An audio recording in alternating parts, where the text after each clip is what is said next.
lagi penasaran nih. Tahu dong, energi panas bumi itu energi yang berasal dari panas di dalam kerak bumi.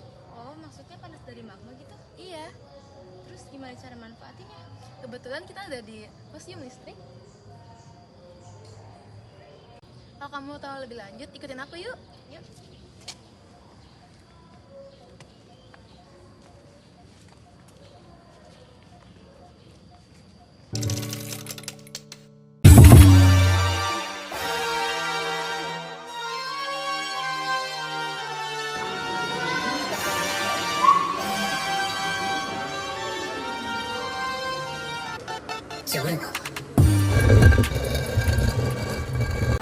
Di museum ini selain ada panas bumi, ada banyak banget energi lainnya. Emang apa aja tuh? Ada air, angin, dan masih banyak. Wah, keren juga ya. Berarti ini termasuk energi terbarukan dong? Iya dong, kamu kalau mau tahu lebih lanjut, ikutin aku ya.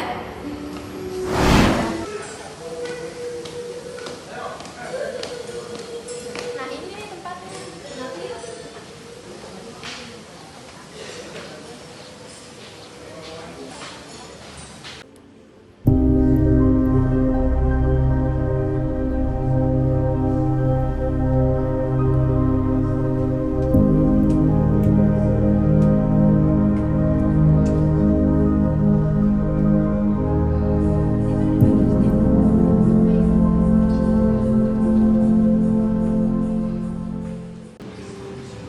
Nah, ini nih berbagai penjelasan dan contoh tentang energi panas bumi.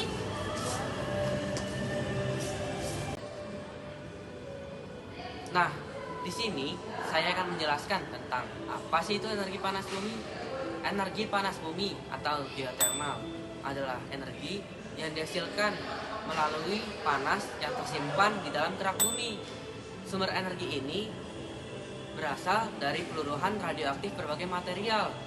Panas yang dilepaskan oleh logam-logam berat yang tenggelam di dalam inti bumi, serta efek elektromagnetik yang dipengaruhi oleh medan magnet bumi. Temperatur di bawah permukaan bumi meningkat seiring dengan kedalaman, yaitu dengan rata-rata gradien panas bumi sekitar 25 derajat Celcius per kilometer. Pemanfaatan energi panas bumi sudah dilakukan sejak zaman Romawi kuno, yaitu untuk menghangatkan ruangan dan juga menghangatkan air. Tetapi pada saat ini, pemanfaatan energi panas bumi hanya terfokuskan pada pembangkit listrik.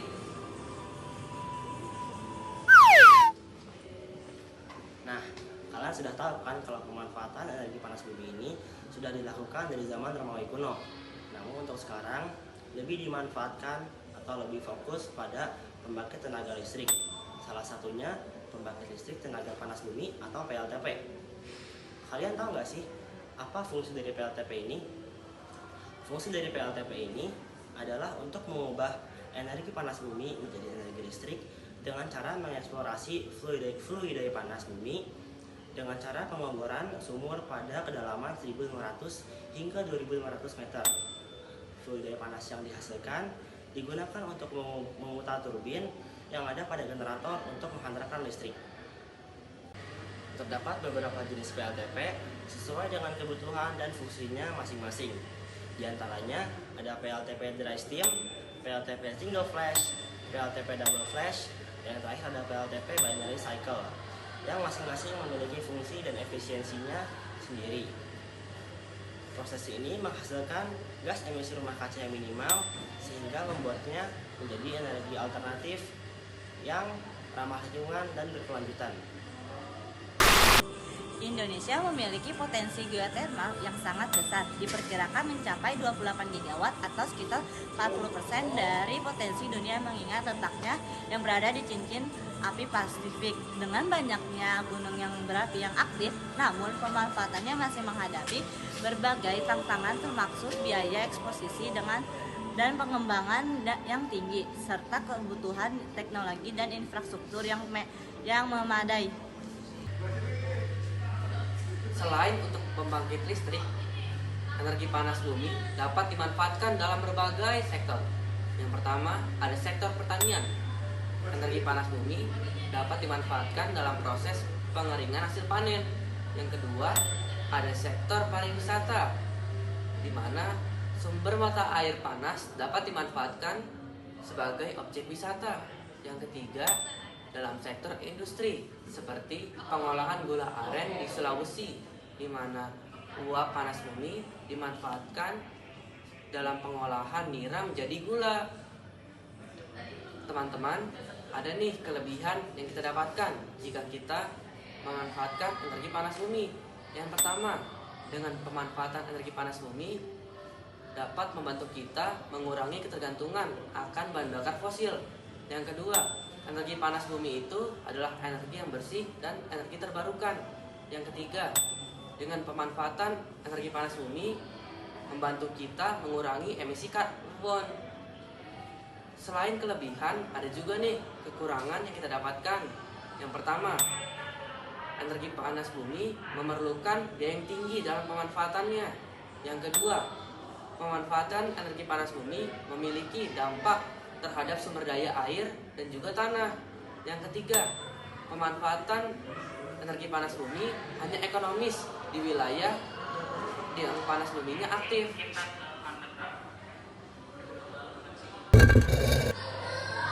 Nah, kesimpulan yang kita dapatkan secara keseluruhan, energi panas bumi menawarkan sumber energi alternatif yang bersih dan berkelanjutan. Dengan pengelolaan dan pemanfaatan yang tepat, energi ini dapat berkontribusi signifikan dalam memenuhi kebutuhan energi sekaligus mengurangi ketergantungan pada bahan bakar fosil.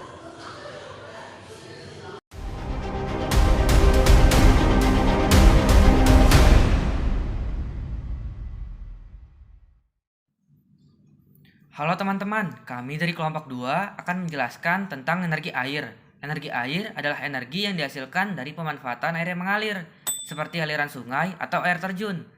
Energi air biasanya dimanfaatkan sebagai pembangkit listrik. Pemanfaatan ini merupakan salah satu sumber energi terbarukan, tertua dan juga terbesar, yang menggunakan aliran air alami untuk menghasilkan tenaga. Beberapa perusahaan di bidang pertanian bahkan memiliki pembangkit listrik sendiri yang bersumber dari energi air. Di masa mendatang, pembangunan di pedesaan atau industri kecil yang jauh dari jaringan listrik nasional, energi yang dihasilkan dari pembangkit listrik tenaga air diperkirakan akan tumbuh secara pesat.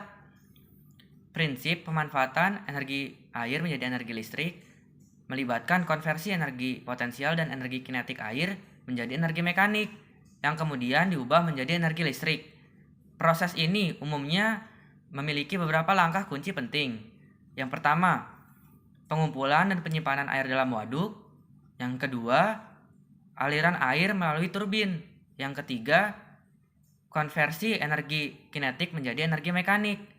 Yang keempat, penggunaan generator untuk mengubah energi mekanik menjadi energi listrik. Yang kelima, transmisi listrik melalui jaringan listrik. PLTA atau pembangkit listrik tenaga air adalah fasilitas yang mengubah energi air menjadi energi listrik dengan memanfaatkan aliran air seperti danau, waduk, ataupun sungai. PLTA juga merupakan salah satu sumber energi alternatif yang efisien dan dapat diandalkan, serta berkontribusi secara signifikan terhadap penyediaan energi di berbagai macam negara. Struktur PLTA tersendiri memiliki beberapa komponen-komponen penting, antara lain yang pertama ada bendungan, yaitu struktur yang menciptakan waduk dan menahan air. Bendungan berfungsi untuk mengatur aliran air dan mencegah banjir, serta menciptakan potensi energi yang diperlukan untuk pembangkitan listrik. Yang kedua ada intake, yaitu saluran yang mengarahkan air dari waduk ke penstop.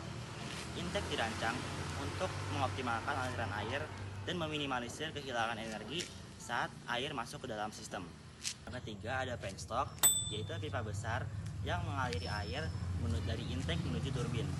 Yang keempat ada turbin, yaitu komponen yang mengubah energi kinetik air menjadi energi mekanik. Yang kelima ada generator, yaitu komponen yang mengubah energi mekanik menjadi energi listrik. Yang keenam ada powerhouse, yaitu bangunan atau rumah yang menampung turbin dan generator.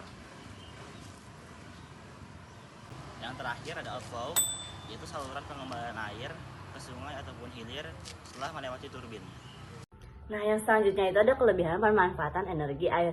Yang pertama, yang terbarukan dan berkelanjutan. Energi air bergantung pada siklus air alami, membuatnya sumber energi yang berkelanjutan. Yang kedua itu emisi rendah pembangkit listrik. Tenaga air tidak menghasilkan gas rumah kaca atau polutan lainnya, menjadikan sumber energi bersih. Yang ketiga itu andal dan fleksibel. Energi air dapat menyediakan pasokan energi yang konstan dan dapat disesuaikan untuk memenuhi fluktuasi permintaan. Yang keempat itu hemat biaya. Meskipun biaya awal tinggi, energi air adalah salah satu sumber energi termurah dalam jangka panjang. Yang kelima itu manfaat ekonomi. Proyek pembangkit listrik tenaga air dapat meningkatkan ekonomi lokal dan menciptakan lapangan kerja. Dan ada juga kekurangan pemanfaatan energi air. Yang pertama, dampak lingkungan, yaitu pembangunan bendungan dapat mengubah habitat akuatik, membanjiri area yang sebelumnya kering, dan mempengaruhi kualitas air. Yang kedua, biaya awal tinggi, yaitu pembangunan PLTA membutuhkan investasi modal yang cukup besar. Kemudian yang ketiga, dampak pada ekosistem, yaitu proyek PLTA dapat mengganggu ekosistem lokal, mengubah suhu air, menghalangi migrasi ikan, dan mengurangi keanekaragaman hayati. Yang keempat, ketergantungan pada ketersediaan air, yaitu produksi energi air bergantung pada ketersediaan air, yang dapat dipengaruhi oleh perubahan musim dan kekeringan. Kemudian yang terakhir, ada dampak sosial dan budaya, yaitu proyek PLTA berskala besar yang menyebabkan perpindahan masyarakat, mempengaruhi budaya, dan mata pencaharian lokal. Pemanfaatan dan berbagai manfaat energi air. Yang pertama, energi terbarukan. Energi air adalah sumber energi utama di berbagai negara, berkontribusi secara signifikan terhadap campuran energi global. Yang kedua, ada pengendalian banjir. Bendungan yang dibuat oleh PLTA atau pembangkit listrik tenaga air dapat menyimpan dan mengelola air ketika banjir. Yang ketiga, ada irigasi. Infrastruktur pembangkit listrik tenaga air dapat menyimpan energi air yang bersih untuk di masa depan. Keempat, ada rekreasi. Waduk yang dibuat oleh bendungan dapat menjadikan tempat pariwisata dan meningkatkan energi. Ada rekreasi. Waduk yang dibuat oleh bendungan PLTA dapat dijadikan tempat pariwisata dan meningkatkan ekonomi lokal. Terakhir, ada jaringan listrik. PLTA menyimpan energi cadangan apabila terjadi pemadaman atau gangguan. Sekarang kita memasuki kesimpulan. Energi air merupakan komponen penting dalam lanskap energi terbarukan global sebagai sumber energi bersih, andal, dan hemat biaya. Energi air menawarkan solusi berkelanjutan untuk kebutuhan energi dunia yang terus meningkat. Meskipun memiliki banyak manfaat, termasuk produksi listrik bebas emisi, pengendalian banjir, dan dukungan untuk kegiatan ekonomi dan rekreasi, energi air juga menghadapi tantangan, dampak lingkungan dan sosial dari pembangunan bendungan besar, serta ketergantungan pada kondisi iklim adalah faktor-faktor yang perlu dipertimbangkan dengan cermat.